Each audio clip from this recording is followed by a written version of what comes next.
Welcome to my channel friends, thanks for joining. Friends, आज की video में आप टेंसेस क्या होते हैं, टेंस से क्या मुराद है या इसकी डेफिनेशन क्या होती है या टेंसेस से क्या मुराद है, आज की वीडियो में आप ये जान पाएंगे। फ्रेंड्स, वीडियो को स्टार्ट करने से पहले रिक्वेस्ट करना चाहूंगी, प्लीज चैनल को सब्सक्राइब जरूर कीजिएगा।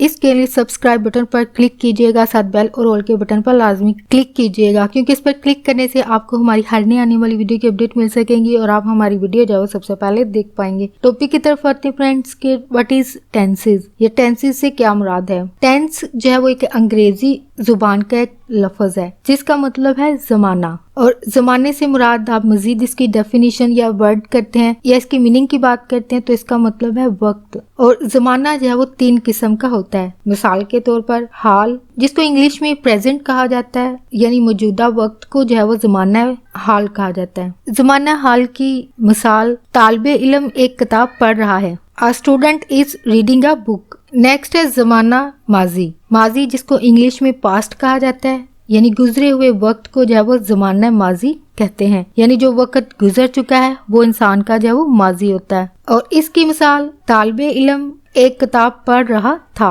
A student was reading a book। Next है मुस्तकबिल, जिसको इंग्लिश में फ्यूचर कहा जाता है, आने वाले वक्त को ज़माना मुस्तकबिल कहा जाता है। इसकी मिसाल, एक तालिबे इल्म किताब पढ़ रहा होगा, A student will be reading a book। Tenses को एक आम मिसाल से भी जो है वो बयान किया जाता है। इसकी मिसाल कुछ यूं है कि एक बाप है जिसका नाम टेंस है और इसके 3 बेटे, यानी माजी, हाल, माजी और मुस्तकबिल, और इन 3 बेटों के आगे 4-4 बेटे होंगे, यानी मजीद इनकी 4-4 आगे कंडीशन होगी इन तीनों जमानों की, यानी हाल, माजी और मुस्तकबिल की, जिनके नाम होंगे indefinite tense, continuous tense, perfect tense और परफेक्ट कंटिन्यूस टेंस। यानी एक बाप जो कि एक दादा होगा जिसका नाम टेंस होगा, ठीक है। उसके 3 बेटे होंगे, प्रेजेंट, पास्ट, फ्यूचर, यानी जमाना हाल, जमाना माजी, जमाना मुस्तकबिल, और इन तीनों के एक और इन तीनों के आगे 4-4 बेटे। यानी अगर प्रेजेंट की बात की जाए, प्रेजेंट इंडेफिनिट, प्रेजेंट